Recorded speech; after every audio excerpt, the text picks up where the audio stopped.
नमस्कार साथियों, स्वागत है आप सभी का आपके अपने YouTube channel Kedarnath classes Uttarakhand में। रात के बज रहे 9 और मैं तैयार हूँ आपके समक्ष एक नवीनतम प्रैक्टिस सेट लेकर, जो होने वाला है प्रैक्टिस सेट 2। इस प्रैक्टिस सेट में हम उत्तराखंड हिंदी एवं जीके के 30 प्रश्नों को हल करने वाले हैं।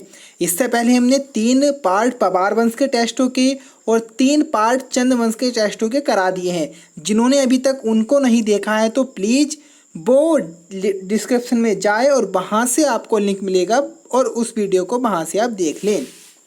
तो बहुत ही मज़ेदार प्रैक्टिस सेट होने वाला है। क्वेश्चन का लेवल हमने मॉडरेट टू हार्ड रखा है, क्योंकि आजकल एग्ज़ाम में इसी प्रकार के क्वेश्चन बनने आ रहे हैं, बनने की संभावना रहती है। तो चलिए वीडियो को शुरू करने से पहले एक दो बात आपसे बता दूं। जो भी नए छात्र हो, पहली बार हमारी वीडियो को देख रहे हैं, तो उन्हें बता दूं, अपने इस चैनल पर हम कनिष्ठ सहायक, अमीन, कर संग्रहकर्ता एवं सर्वे लेखपाल की तैयारी करा रहे हैं टेस्ट के माध्यम से। तो आप हमारे साथ जुड़ें। कुछ हमारे छोटे भाई बहनों को चैनल को सब्सक्राइब करना नहीं आता और बेल आइकन को प्रेस करना नहीं आता, तो 1 सेकंड का समय लूँगा, उनको ये जल्दी से मैं बताने वाला हूँ। तो कैसे करना है, जैसे कि आपके सामने इस प्रकार से इंटरफेस खुल के आ रहा होगा। तो ये जो आपका सब्सक्राइब है, अगर हमने या आपने अगर अभी तक हमारे चैनल को सब्सक्राइब नहीं किया तो रेड कलर होगा, और जैसे ही आप यहाँ पर फिंगर प्रेस करेंगे इस रेड कलर पर, और ये रेड कलर हो जाएगा ब्लैक आपका इस प्रकार से, जैसा कि यहाँ पर हो रखा है, ब्लैक कलर हो जाएगा और समझ लीजिएगा हमारा चैनल सब्सक्राइब हो गया। और उसके बाद में आपको ये बेल आइकॉन है, इस पर आप क्लिक करेंगे तो ये भी ब्लैक कलर की हो जाएगी, और आपका नोटिफिकेशन आने की जो प्रक्रिया होती है वह स्टार्ट हो जाएगी। जैसे ही हम कोई वीडियो अपलोड करेंगे उसकी जानकारी सबसे पहले आपको मिलेगी, आपके पास उसका नोटिफिकेशन आ जाएगा। तो एक सिंपल सी प्रोसेस थी, आपको बता चुका हूँ। तो अब समय को ख़राब ना करते हुए वीडियो को स्टार्ट करते हैं। प्रैक्टिस सेट 2 उत्तराखंड हिंदी सामान्य ज्ञान के इसमें प्रश्न होने वाले हैं। तो ये लाइन को आप देख लें, ये एक मजाक के तौर पे नहीं लिखी गई, इस लाइन के पीछे भी कहानियाँ हैं। सफलता के लिए रातें काली करनी पड़ती हैं। जो सफल हुए हैं मेहनत के खातिर और जिन्होंने लंबा समय बर्बाद किया है नौकरी प्राप्त करने के लिए, उनसे जाके मिलिएगा, वो इस लाइन की हकीकत आपको बता देंगे। चलिए हम स्टार्ट करते हैं प्रैक्टिस सेट। पहला प्रश्न है, कुमाऊं में टमटा सुधार समिति का गठन किस वर्ष किया गया था? तो ऑप्शन बी बिल्कुल सही है, 1905 में टमटा सुधार समिति का गठन किया गया था। एक बात और बता दूं, जिस क्वेश्चन का आंसर आपको पता नहीं है उसे आप अपनी नोटबुक में नोट करें। और मैं इतनी मेहनत से वीडियो बनाता हूं, 3 से 4 घंटे अपने समय ख़राब करने के बाद, और उसके बाद आपका कमेंट्स एक भी नहीं आता। तो प्लीज़ यार कमेंट्स करके एक बार बता दें कि वीडियो कैसी लगी, आपको अच्छी लगे तो बताएं, जिससे मुझे भी अच्छा लगे।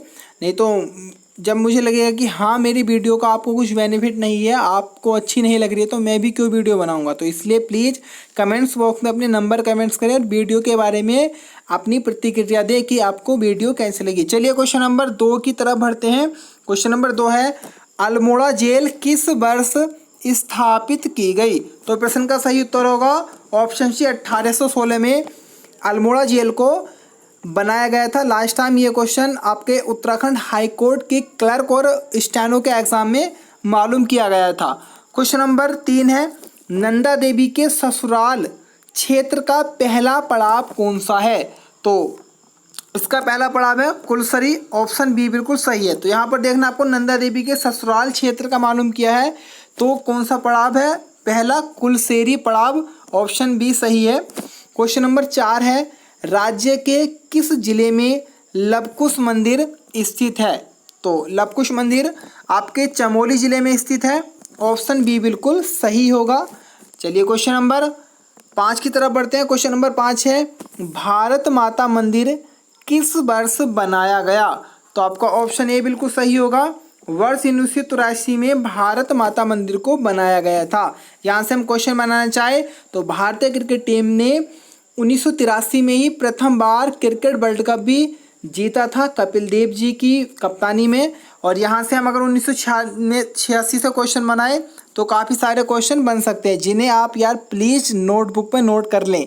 पहला क्वेश्चन क्या बनेगा 1986 से कि सर्वप्रथम भारत में एड्स का केस किस वर्ष आया? तो 1986 में आपके तमिलनाडु चेन्नई में पहला केस मिला था एड्स का। 1986 से अगला क्वेश्चन है कि भारत में स्पीड पोस्ट सेवा किस वर्ष स्टार्ट हुई? 1986 में। और भारत में तिलहन परियोजना भी किस वर्ष आई? 1986 में। और गौरा देवी को पर्यावरण मित्र पुरस्कार भी कब मिला था? 1986 में ही मिला था। तो ऐसे क्वेश्चन नोट कर लीजिएगा। इस वीडियो में बहुत ही सारे जीके के और उत्तराखंड के ऐसे क्वेश्चन बताने वाला हूँ। क्वेश्चन नंबर 6 है, रानीखेत का पुराना नाम क्या है? तो प्रश्न का सही उत्तर होगा option B, Auckland halls state Ranikhet का पुराना नाम था। ऑप्शन बी बिल्कुल सही है। क्वेश्चन नंबर 7 है, गोविंद बल्लभ पंत भारत के किस क्रम के गृह मंत्री थे? जल्दी से आंसर लगाइएगा, सोचिएगा आंसर क्या होने वाला है। तो आंसर होगा आपका वी, 4वें क्रम के गृह मंत्री थे गोविंद बल्लभ पंत। ऐसे क्वेश्चन आने की संभावना होती है एग्जाम में, तो नोट करके चलें। गोविंद बल्लभ पंत पहले व्यक्ति थे जिन्हें भारत रत्न मिला था, उत्तराखंडी पहले व्यक्ति जिन्हें भारत रत्न मिला था। ये अल्मोड़ा के खूट गांव के रहने वाले थे और इनका निधन नई दिल्ली में हुआ था। इस चीज़ को भी नोट कर लें। क्वेश्चन नंबर 8 है, चंद्रमा को कुमाऊनी भाषा में क्या कहा जाता है?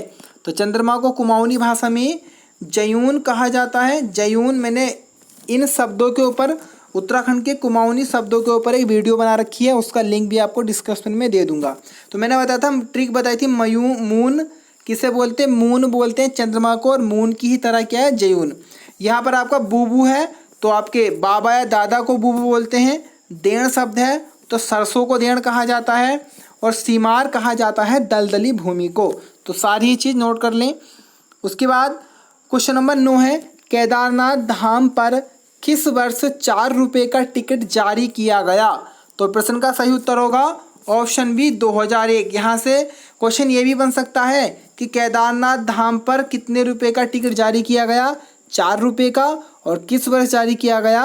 2001 में। आपके डाक टिकट प्रणाली की बात करें तो डाक टिकट प्रणाली किस गवर्नर के समय में आई थी? तो लॉर्ड डलहौजी जी के समय में डाक टिकट प्रणाली भारत में चालू की गई थी। और केदारनाथ धाम कहाँ पर है आपका? रुद्रप्रयाग में। हमारे चैनल का भी नाम क्या है? Kedarnath classes Uttarakhand.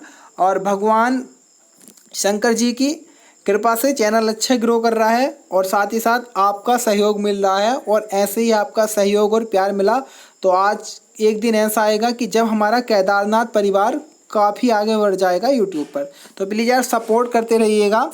Question number 10 है, घबराए हुए शब्द पुस्तक के लेखक कौन हैं? तो प्रश्न का सही उत्तर होगा ऑप्शन डी, लीलाधर जोगुड़ी की पुस्तक है घबराए हुए शब्द। एक बात और मैं आपको बता दूं कि मैंने उसी हिसाब से प्रैक्टिस सेट बनाया है। Last time UK triple SC के जिस प्रकार के एग्ज़ाम थे उसी को देखते हुए मैंने उसके अकॉर्डिंग ही बनाने का प्रयास किया है। तो आप ज़रूर बताएं आपको कैसा लगा। क्वेश्चन नंबर 11 है, दंड संहिता की धारा 302 किससे संबंधित है? तो प्रश्न का सही उत्तर होगा ऑप्शन बी, हत्या से संबंधित है आपकी दंड संहिता की धारा 302। Option A. क्वेश्चन नंबर 12 है, पोखरण में प्रथम बार परमाणु परीक्षण कब किया गया था? तो आपके राजस्थान पोखरण में 18 मई 1874 को पहली बार पोखरण आपका परमाणु परीक्षण किया गया था प्रधानमंत्री इंदिरा गांधी जी के कार्यकाल में। उसके बाद 1998 में प्रधानमंत्री अटल बिहारी वाजपेयी जी के समय में भारत में दूसरा परमाणु परीक्षण भी किया गया। तो इस चीज़ को नोट करें, पहला 1974 और दूसरा 1998। क्वेश्चन नंबर 13 है, चाय अनुसंधान केंद्र कहाँ स्थित है?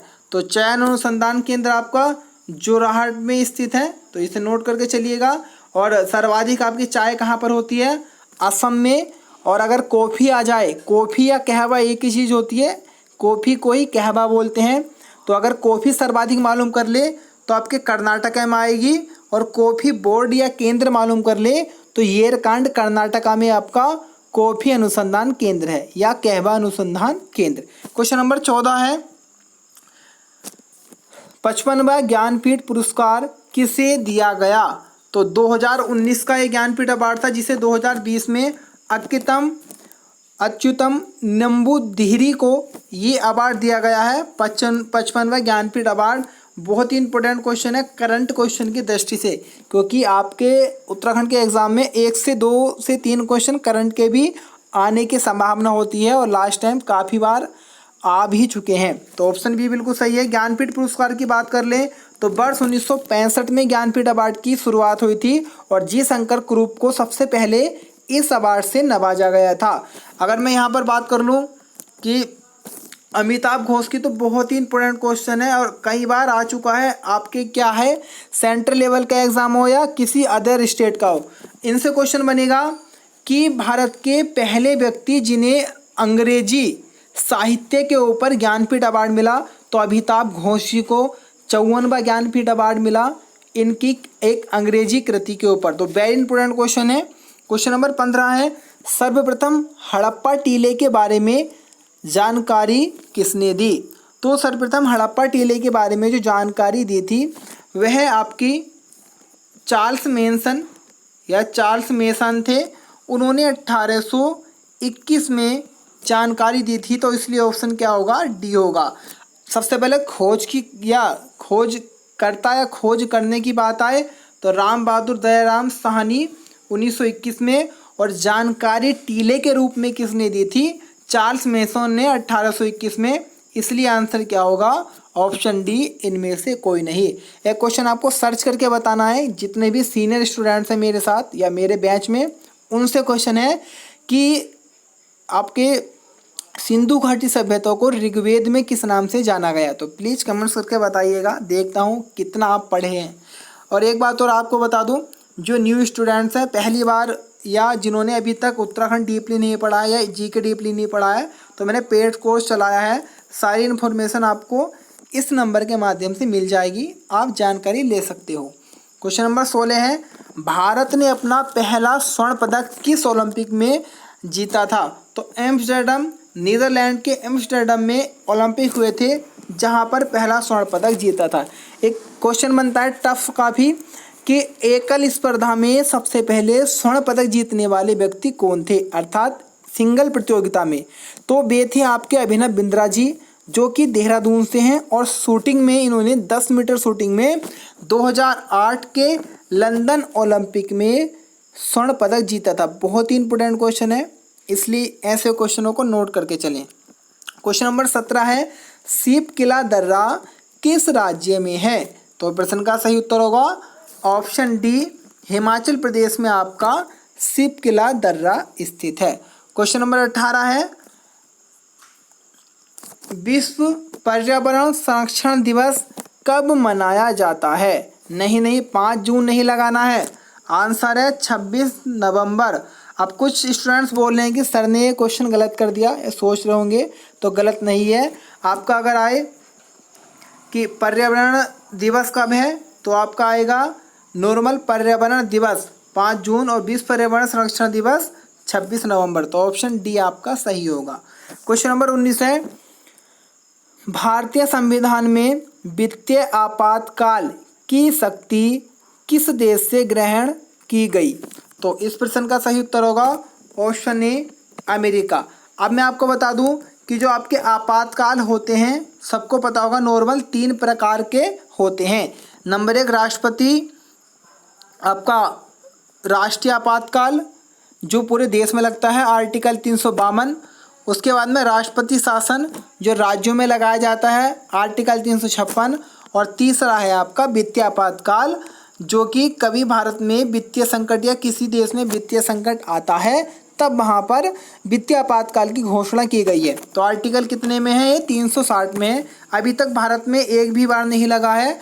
अगर क्वेश्चन ये आ जाए कि भारत में आपातकाल कहाँ से लिया गया है, तो जर्मनी, और भारत में वित्तीय आपातकाल कहाँ से लिया गया है? अमेरिका। नोट कर लें, ऐसे क्वेश्चन काफ़ी बार एग्जाम में आ जाते हैं और हम आंसर जोड़ के आ जाएंगे 1 नंबर पक्का, लेकिन जब हम घर आके आंसर की में देखते हैं तो हमारा नंबर हो जाता है गलत। इसलिए कन्फ्यूजन वाले क्वेश्चनों को लिखते चलें। क्वेश्चन नंबर 20 है, कोरोना के कारण भारत के किस राज्य में प्रथम मृत्यु हुई। इंपॉर्टेंट क्वेश्चन है कोरोना से। तो आंसर होगा आपका डी, कर्नाटक में 72 वर्षीय महिला का सबसे पहले निधन हुआ था कोरोना से।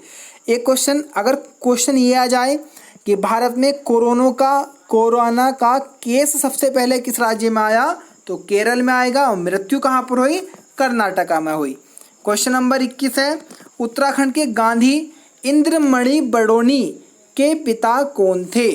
तो प्रश्न का सही उत्तर होगा ऑप्शन ए, सुरेशानंद बडोनी उत्तराखंड के गांधी कहे जाने वाले इंद्रमणि बडोनी जी के पिताजी हैं। लास्ट टाइम क्वेश्चन आया था श्रीदेव सुमन जी की पत्नी का नाम क्या था। तो ऐसे क्वेश्चन आ जाए तो बड़े अटपटे लगते हैं, और ऐसे ही क्वेश्चन मेरिट को या मेरिट में आपको सफल करने के लिए कारगर होते हैं। तो ऐसे क्वेश्चन नोट करके चलें। क्वेश्चन नंबर 22 है, किस स्थान का प्राचीन नाम चूड़पुर था। तो ऑप्शन आपका बी सही होगा, विकास नगर का प्राचीन नाम चूड़पुर था। जैसे लैंसडाउन का कालो का डांडा और गोपेश्वर का गोपाला प्राचीन नाम थे, अन्य नाम भी हैं इनके। क्वेश्चन नंबर 23 है, पुरस्कार कहानी के रचनाकार कौन है। मैं आपको बता दूं, हिंदी में 2 से 3 कृति मालूम करता है, हर बार आप पेपर को उठा के देख लें। तो इस प्रश्न का सही उत्तर होगा ऑप्शन सी, जयशंकर प्रसाद ने लिखी है पुरस्कार कहानी। तो ऑप्शन सी आपका बिल्कुल सही है। क्वेश्चन नंबर 27 है, मानसरोवर रचना के लेखक कौन है। तो इस प्रश्न का सही उत्तर होगा आपका ऑप्शन ए, मुंशी प्रेमचंद जी आपके मानसरोवर रचना के लेखक हैं। तो ऑप्शन ए बिल्कुल सही है। क्वेश्चन नंबर 25 है, बैंक को हिंदी में क्या कहा जाता है। तो लास्ट टाइम इसी प्रकार का सेम क्वेश्चन आपका शायद फॉरेस्ट गार्ड या हाई कोर्ट में आया था कि पासपोर्ट को हिंदी में क्या कहा जाता है, पारपत्र। तो मैंने उसी प्रकार को देखते हुए क्वेश्चन डाला है यहाँ पर। और एक बहुत प्रचलित शब्द है बैंक, लेकिन इसे हिंदी में क्या बोलते हैं, बचत कोष, जमा कोष, अधिकोष, पार कोष। तो ऑप्शन बी बिल्कुल सही है, बैंक को हिंदी में कहा जाता है अधिकोष। क्वेश्चन नंबर 26 है, विश्व हिंदी दिवस किस तिथि को मनाया जाता है। तो प्रश्न का सही उत्तर होगा आपका ऑप्शन सी, 10 जनवरी को विश्व हिंदी दिवस मनाया जाता है। कारण ये है 10 जनवरी 1975 को पहली बार विश्व हिंदी सम्मेलन हुआ था, और इसी कारण 10 जनवरी को मनाया जाता है विश्व हिंदी दिवस। अगर राष्ट्रीय हिंदी दिवस आ जाए तो आपका 14 सितंबर है राष्ट्रीय हिंदी दिवस। तो इसे भी देख के चलें। क्वेश्चन नंबर 27 है, कै वर्ण किसके योग से बना है। तो सिंपल सा है, कै प्लस ए के योग से बना है, यहाँ पर हलंत आएगा, कै और ए के योग से मिलके बना है कै वर्ण। ऑप्शन डी बिल्कुल सही है। क्वेश्चन नंबर 28 है, मेरु शब्द निम्न में किसका पर्यायवाची है। तो मेरु शब्द जो पर्यायवाची है वह होगा आपके पर्वत का। पर्वत के और भी जैसे आपका एचल या भूधर भी आ जाता है, और काफ़ी सारे कुछ इसके सैल आ जाता है पर्वत का। तो कई सारे आपके पर्यायवाची हैं, लेकिन मेरु पर्यायवाची आपका इम्पोर्टेंट है, तो इसे नोट करके चलें। क्वेश्चन नंबर 29 है, पत्र के कितने भाग होते हैं। पत्र के जब पत्र लिखते हैं उसे कितने भागों में लिखा जाता है। तो यहाँ पर भाग मालूम क्या है, प्रकार की बात करेंगे तो वो अलग तरीके से आएगा, लेकिन भाग मालूम करेगा तो आपका ऑप्शन ए 3 भाग, आपका पहला या प्रथम भाग, उसके बाद में मध्य भाग, उसके बाद में अंतिम भाग। पहला जब आप जैसे किसी को लिखते हैं सेवा में श्रीमान, इस प्रकार से उतना भाग होगा। बीच में आपका जब आप पूरा मैटर लिख लेंगे, किस लिए आप लिख रहे हैं, कैसे, वो सारी जानकारी, और लास्ट में आप अपने यहाँ पर नाम वगैरह लिखते हैं तो वो। तो 3 भाग आपके पत्र के होते हैं। तो ऑप्शन ए बिल्कुल सही है। हमारा आज का लास्ट क्वेश्चन, ले का उच्चारण स्थान क्या है। तो ले का उच्चारण स्थान है वृत्तस्य। ऑप्शन बी बिल्कुल सही है। आपका पार्श्विक वर्ण है ले, तो आपका ऑप्शन बी बिल्कुल सही है। तो प्लीज़ एक बात और आपको बता दूं, अगर आपको ये टेस्ट अच्छे लग रहे हो तो यार चैनल को सब्सक्राइब कर लें, सभी बता चुका हूं कैसे करना है। और आप हमारे व्हाट्सएप ग्रुप, टेलीग्राम ग्रुप के साथ जुड़ना चाहते हैं तो लिंक आपको डिस्क्रिप्शन में मिल जाएगा, वहाँ से जाएं और सिंपल हमारे साथ जुड़ जाएं केदारनाथ परिवार से। फिर से रिक्वेस्ट करूँगा, प्लीज़ प्लीज़ प्लीज़ वीडियो को लाइक कर दें, शेयर कर दें, अपने सभी फ्रेंड्स को बता दें और सब यार 2-2 4-4 5-5 फ्रेंड्स से शेयर करें अगर मुझसे थोड़ा सा भी आपको लगाव है या प्यार है तो। इतना कहते हुए आज की वीडियो को समाप्त करता हूँ। पढ़ते रहिएगा, बढ़ते रहिएगा और आशा करता हूँ कि एक दिन आप सफल होंगे और मुझे इस बात की जानकारी मिलेगी और मुझे बहुत खुशी होगी कि मेरे पढ़ाने से किन्हीं छात्रों की सफलता सुनिश्चित हुई। तो आज के लिए सिर्फ इतना ही। धन्यवाद।